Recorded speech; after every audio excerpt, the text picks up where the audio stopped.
Guys, 11e10 here and welcome back to another Diablo 3 Necromancer beta video, and today we're focusing on the Pestilence set. I'm going to go through the talents that I'm using, or the abilities that I'm using in the runes, plus the actual items. Again, a standard disclaimer for my Diablo videos, I'm not proclaiming to give you a top 100 Greater Rift build. Again, the Necromancer is still in testing. Some of this stuff might change, it might just be terrible, but it's fun to play, so we'll see what we can do here. So first off is the 6-piece bonus that you require for this set. You can see it there on screen. The 6-piece actual bonus itself is the main damage dealer, and the 2-piece is actually quite important in this build as well. We got Reaper's Wraps for essence restoration. We need that big time for the way I play the build. The set bonus on my amulet and ring is Traveler's Pledge and Compass Rose for the damage taken while standing still. This is still debatable. I was using a Hellfire Amulet with Unity and another one for damage reduction, Lornell Sunstone, which is one of the newer gems or newer rings, but it wasn't super critical that I needed that damage reduction. So there's a bit of wiggle room here for these. You could just go with Focus and Restraint if you're going to forego Unity, but I liked having Unity in there. The weapon again is just a whatever weapon, nice damage on it. So it's two-handed. I don't have a one-hander and a shield. Now the belt I'm using is just whatever, and then obviously, like I said, 6-piece for the rest. The other items we're using, legendary gem is Pain Enhancer. I'm testing this one out. It may not be the best. It's still relatively low level, but critical hits cause the enemy to bleed for 4,000 weapon damage over 3 seconds, and you gain attack speed for each bleeding enemy.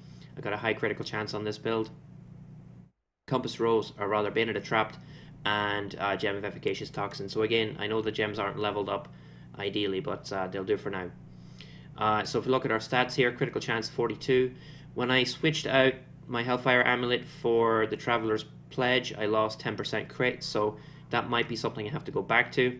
Critical hit damage is 300, and we're looking at Bone Spear as our main DPS here.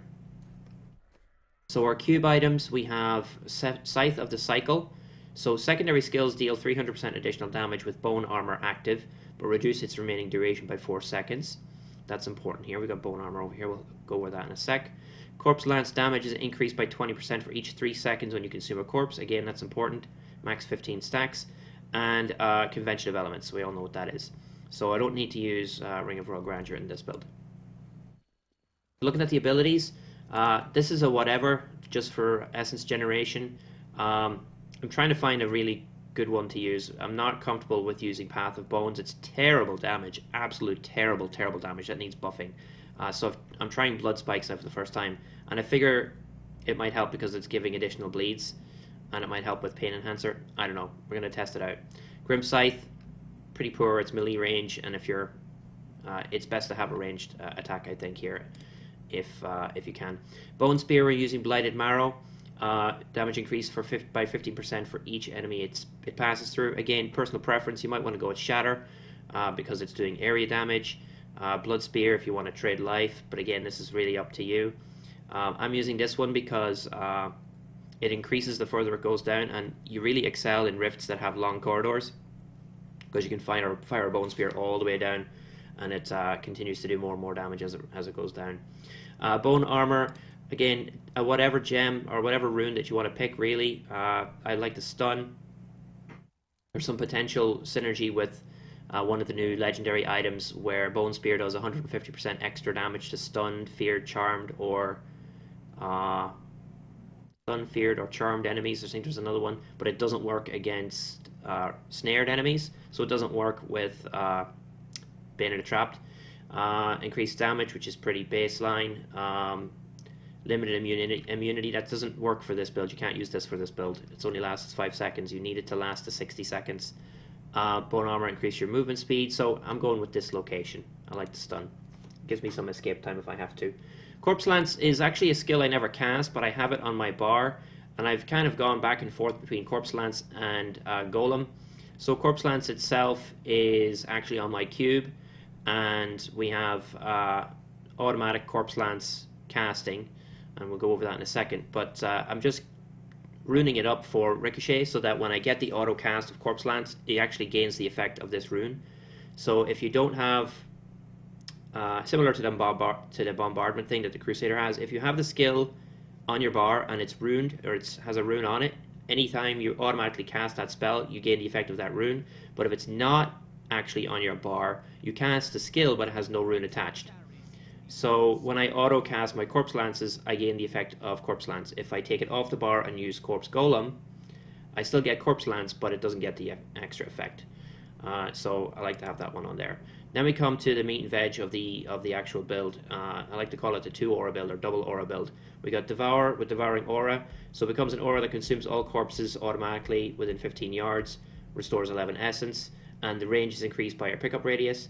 And Frailty, which again kills enemies that have 15% health or less. Again, pickup radius increases the range, and you'll see my range is actually quite cool here. You don't waste too many stats. If you get an item that rolls really well, pickup radius isn't that big of a deal. Passives fueled by death. Again, these are kind of go with whatever you want, because there's nothing critical to the build here. Fueled by death, when you consume a corpse, you get increased movement speed. Bone spikes, again, increased damage. This one might be pretty critical. It's 100% extra armor because you don't have any minions. If you are using Corpse Golem or a Flesh Golem, whatever it is, you only get 90%, but that's not too big of a deal. And Life from Death, consuming a corpse has 20% chance to spawn a health globe. So this one's actually important because it synergizes with your Reaper's Wraps. So, let's see here what else we have. So, Corpse Lance. Corpse Lance damage is increased by 20% for 3 seconds when you consume a corpse. Each corpse you consume fires a Corpse Lance at a nearby enemy. Each Corpse Lance you fire has a 20% chance to ricochet to an additional target. So when you kill something, you automatically use its corpse, you automatically send a Corpse Lance out, and you have a 20% chance for it to ricochet to an additional target. So that's how the 2-piece bonus works. The 4-piece bonus is pretty obvious, but the 6-piece bonus is where it gets really nice. And the Devour has synergy with like multiple pieces here. So you pop Bone Armor, you get your 10 stacks or even 1 stack, which empowers your which increases your damage to Bone Spear by 300%. So Scythe as a cycle combined with the Bone Armor increases this by 300%. And then when you kill something, you start getting stacks of Corpse Lance, which increases it by 1000%. So it's technically a 1300% increase to its already high damage. And it just stacks and stacks and stacks. Conventional Elements stacks on top of that again if you have poison going at the same time. And if it doesn't quite kill them, if they've got 15% health or less, they're just dead if they're in your area. So there's multiple different things that come together to make it a really fun build to play. Now with Bone Spear being 20 essence, you run out quite relatively quickly. That's 10 casts. So you want to make sure that you're getting those health globes picked up with Reaper's Wraps, which will give you 30% of your primary resource, so you get filled up quite quickly. Again, like I said, the generator is whatever. It's quite slow, not too fast, but when you have Blood Frenzy, that picks up, and if you stack good attack speed on your Paragons, on your items, you'll have good attack speed. So that's pretty much the build, how it works. We're going to show you in action, and it's quite fun. So I'm just going to go launch a Greater Rift, and we'll be back in 1 second. Alright, so we're going to just start off with level 40. Like I said, I want to just go a little bit lower than capacity, so that we're not just dying over and over.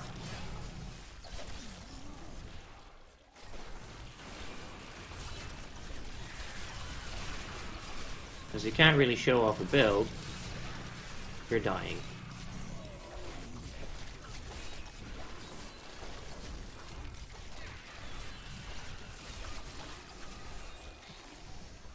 So you can see the corpse or the Devour working there.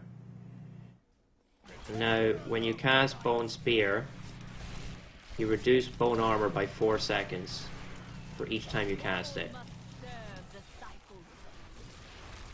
There's the stun. There's the movement speed stack. So you can see all the stuff stacking up at the bottom here. The red one with the spikes is Corpse Lance stacking to 15. The first one is your set bonus. The second one is Empowered Bone Spear. You have your Endless Walk. Get my stacks of bone armor here. So you can see that I'm running out of a little bit of essence, but when you actually get to cast your Bone Spear, it does a lot of damage. This particular rift layout isn't super helpful. If we had something like Runes of Corvus or something like that, we'd be laughing. It's really fun to play. Like I said, it might require some tweaking, but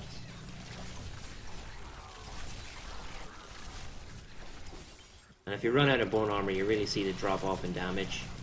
So you gotta keep your bone armor up. There's an argument to be made for cooldown reduction in your build. Bone armor's cooldown is default 10 seconds. See those corpse lances firing off there.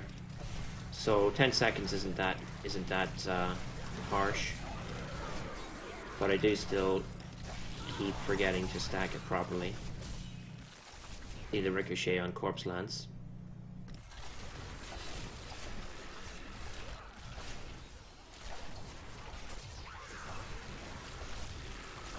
You can see if you keep an eye on my bone armor, the little green line above the icon, I keep expiring it really quickly. The stun's really good for meeting a pack. If you use it on the pack, you guarantee the extra damage to your Bone Spear because you remember to cast it on them, and you also get the CC.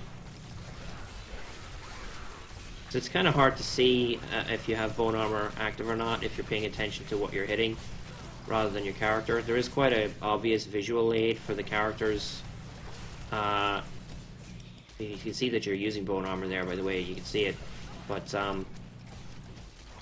if you keep forgetting to recast it, your damage will drop. You know, we get a conduit, so that's not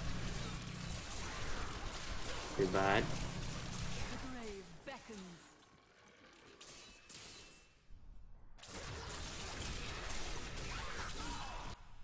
So it doesn't really matter how many stacks of bone armor you're getting, unless of course you're struggling to stay alive.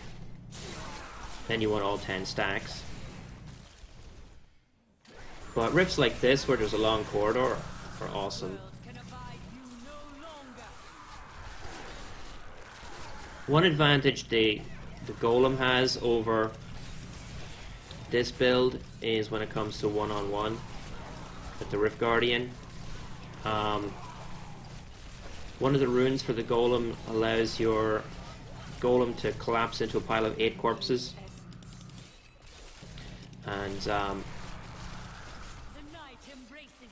once you do that, you instantly get 8 corpse lances, you instantly get full essence, you basically one-shot the Guardian. So there's argument there. But the thing about the golem is it's on a 60-second cooldown. So you want to make sure you have it ready for when you actually hit the end of the rift. Whereas this, you're relying on your bone armor to start up your stacks. Because once you empower your bone spear, you'll have a lot easier time killing stuff.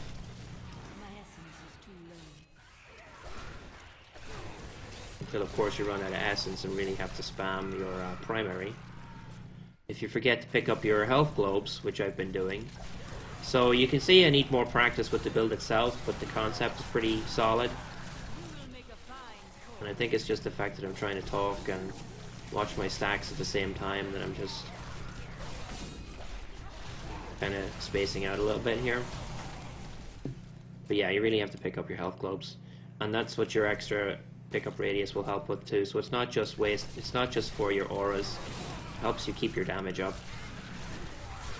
Now if the health globe generation was more reliable, you might even forego the essence generator on your left click completely, but I found that risky because if you don't have essence to cast your big damage bone spear, you may not be able to kill anything. If you're not killing anything, you're not getting corpses. If you're not getting corpses, you're still not killing anything. So okay, get a nice pack here. This is Torment 7, I think, or Torment 8 equivalent. Maybe Torment 9, I'm not sure.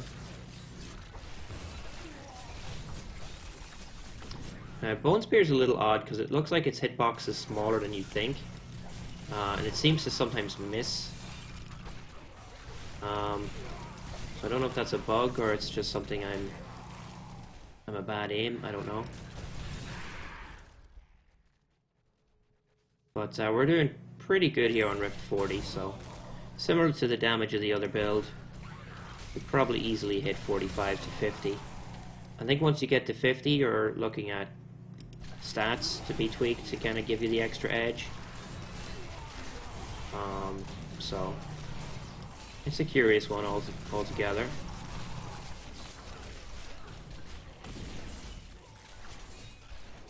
If I get higher critical hit damage or crit hit bonus, you do even more hits with, or more damage with your crits.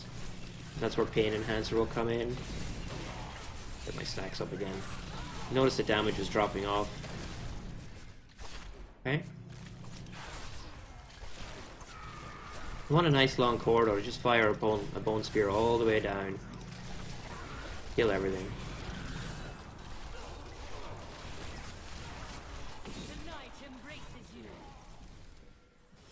Not the most ideal rift to run through here. So we have only a couple of stacks. We've got plenty of corpse lances.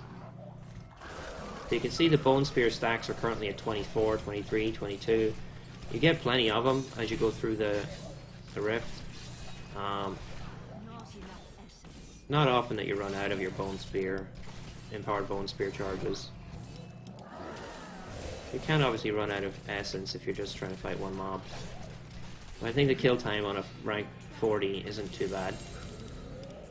So after I finished that rift, I did a little bit more experimentation and tweaked a couple of things, and I want to show you some alternatives or what I've come up with, maybe better options, all depending on your items that you get. I switched my generator to Siphon Blood, generate 15 essence each time damage is dealt. Heal for 2% life while channeling, and it increases by 10% up to 10 stacks, so you can get this to 100%. This one is beneficial for the Rift Guardians because you're not going to be getting many corpses, and it's good stacking damage. But it's also the poison rune that is interesting here, because if you can get a good Death Scythe, you can see the legendary power on this is each different poison skill you use increases the damage of your poison skills by up to 100% for 15 seconds.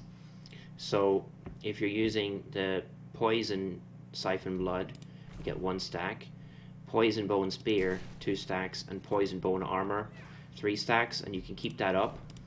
You don't need to rotate them like you would with Talrasha. You just need to get to 3 stacks and keep using one of the poison skills. So it's very easy to keep that up. So that could be a 300% constant bonus. So keep that in mind. Because the Rift Guardians can be difficult to finish off. I found I actually cleared GR 50 with this variation, even though the weapon is lower DPS. I changed my passives to Dark Reaping, which gains essence and life per kill, but again, that doesn't really do much when you're trying to fight the Rift Guardian.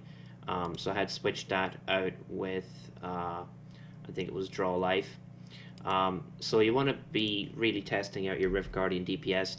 Pain Enhancer may not be working out for that kind of specific situation, so maybe Bane of the Stricken might be more applicable, so that you can do the extra bonus damage to your Rift Guardians, whereas my Bane of the Stricken here. So 25% increased damage, that on top of your Siphon Blood stacks, with the other stacks may give you a decent DPS against the Rift Guardian. So it kind of depends on the items that you get, as it always does in Diablo. But there are other options that I saw immediately after testing and recording the other content. So again, maybe even Gem of Efficacious Toxin may be switched out. You might keep Pain Enhancer and switch in Bane of the Stricken. More testing is needed, but that's some other possibilities that I've seen. I think this is probably the primo weapon for this build with the stack of poison. This is plainly just DPS. This is obviously better, even if it's less damage overall. With the buff you get, it's a better item to use. And I only got that shortly after finishing the first rift that I showed you. So a little bit of update there. So hopefully this will make it more interesting for you guys. And I'll see you guys next time. Thanks for watching.